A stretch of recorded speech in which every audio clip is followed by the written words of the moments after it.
आदरणीय बंधुओं, माताओं व मेरी प्यारी बहनों, राधे राधे।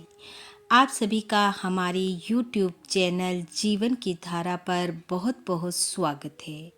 बंधुओं, आज हम इस वीडियो में तिरुपति बालाजी की कथा सुनेंगे, जिसे सुनने सुनाने से भगवान तिरुपति बालाजी की कृपा से भक्त की हर मन इच्छा पूर्ण होती है।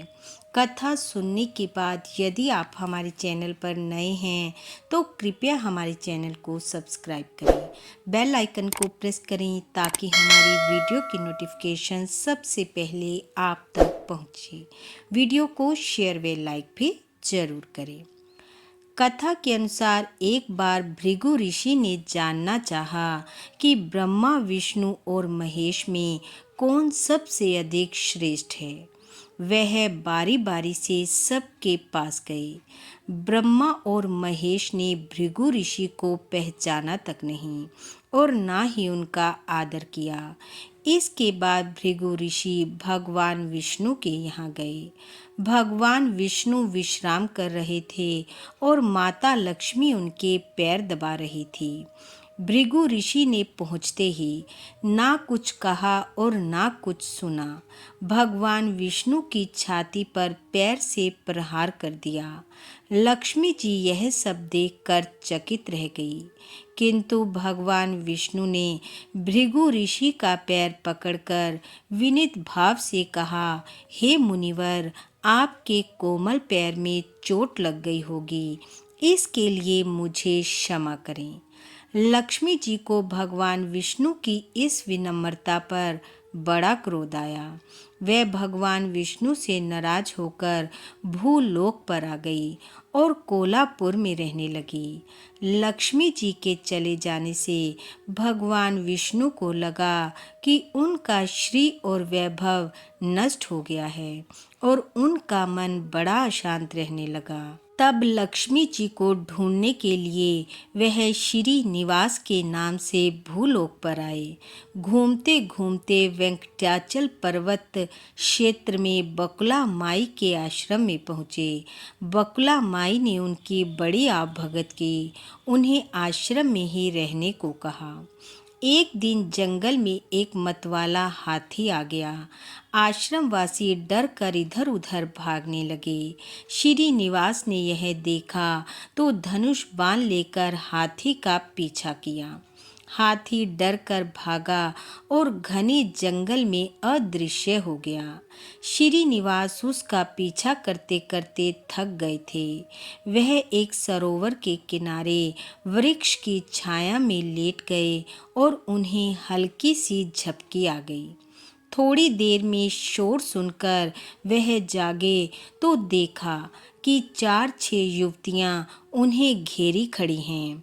श्री निवास को जगा हुआ देखकर वे डपट कर बोली, यह हमारी राजकुमारी पद्मावती का सुरक्षित उपवन है और यहाँ पुरुषों का आना मना है। तुम यहाँ कैसे और क्यों आए हो? श्री निवास कुछ जवाब दें इससे पहले ही उनकी दृष्टि वृक्ष की ओर से झांकती राजकुमारी की ओर गई। श्री निवास पद्मावती को एकटक देखते रह गए। थोड़ा संयत होकर कहा, हे देवियों, मुझे नहीं पता था। मैं शिकार का पीछा करता हुआ यहाँ आया था और थक जाने पर मुझे नींद आ गई, इसलिए क्षमा करें।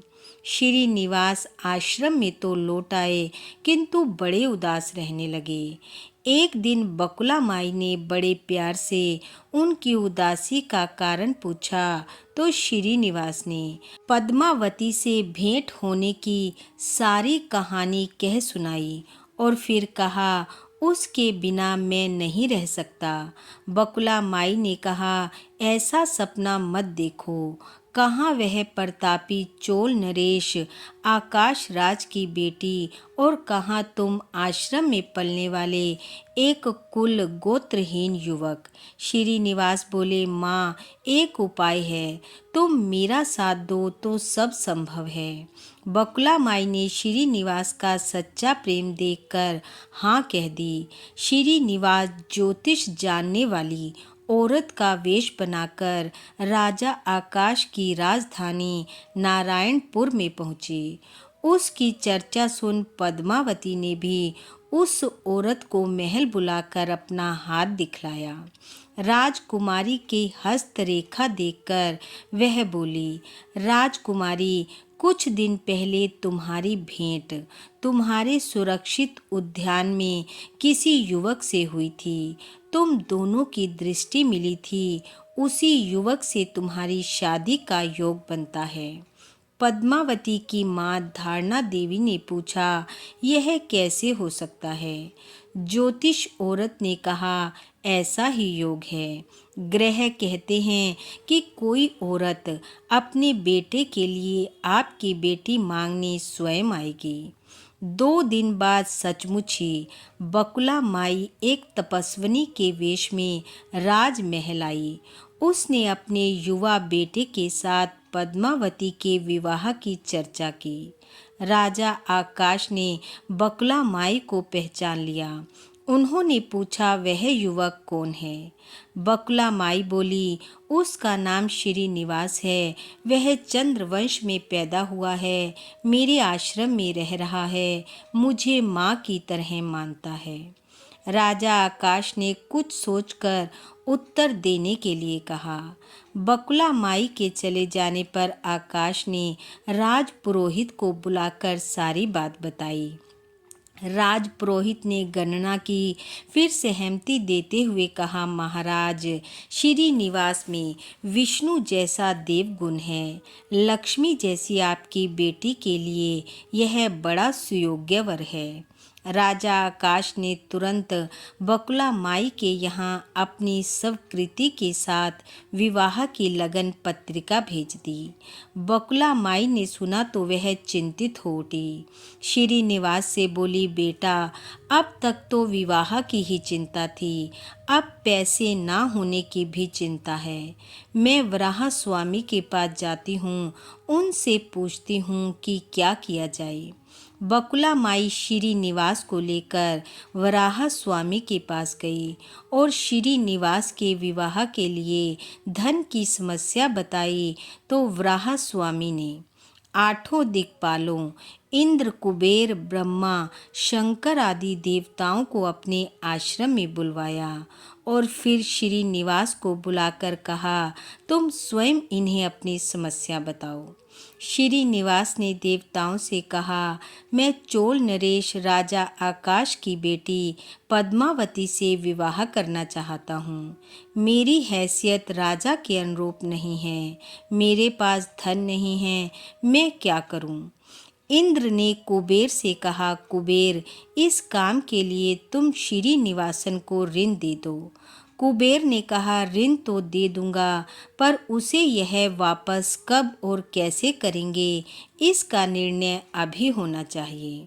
श्रीनिवास बोले, इसकी चिंता मत कीजिए, कलयुग के अंत तक मैं सब ऋण चुका दूंगा। कुबेर ने स्वीकार कर लिया। सब देवताओं की साक्षी में श्रीनिवास ने ऋण पत्र लिख दिया। उस धन से श्रीनिवास और पद्मावती का विवाह बड़ी धूमधाम से हुआ। तभी नारद जी ने कोलापुर जाकर देवी लक्ष्मी को बताया कि भगवान विष्णु ने श्रीनिवास के रूप में पद्मावती से विवाह कर लिया है। दोनों वेंकटाचलम पर्वत पर रह रहे हैं। यह सुनकर लक्ष्मी जी को बड़ा दुख हुआ। वह सीधे वेंकटाचलम में पहुंची, विष्णु जी की सेवा में लगी, पद्मावती को भला बुरा कहने लगी। श्रीनिवास, विष्णु रूप मेरे पति हैं, तूने इनके साथ विवाह क्यों किया? दोनों में वाक युद्ध होने लगा तो श्रीनिवास को बड़ा दुख हुआ।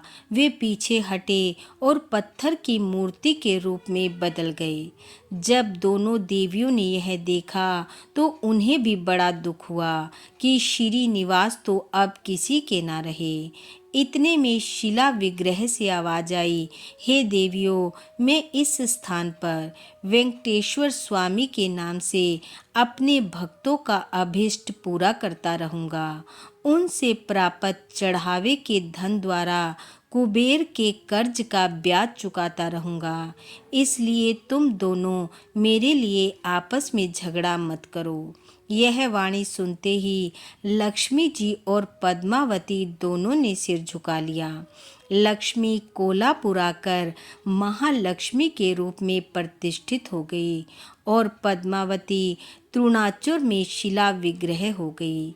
आज भी तिरुपति क्षेत्र में तिरुमला पहाड़ी पर भगवान वेंकटेश्वर स्वामी के दर्शन हेतु भक्त गणों से इसी भाव से शुल्क लिया जाता है।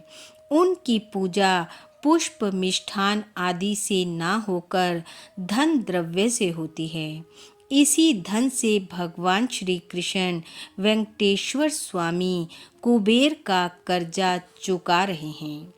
इस प्रकार जो भी भक्त भक्ति भाव से तिरुपति बालाजी के दर्शन करता है, उनकी कथा को पढ़ता सुनता व दूसरों को सुनाता है, वह अपनी मन इच्छा को पूर्ण पाता है। बोलो तिरुपति बालाजी की जय। बंधुओं, तिरुपति बालाजी की कृपा आप व आपके परिवार पर सदैव बनी रहे। आपका घर आंगन खुशियों से महकता रहे। इन्हीं शुभकामनाओं के साथ आप सबका बहुत बहुत धन्यवाद। राधे राधे।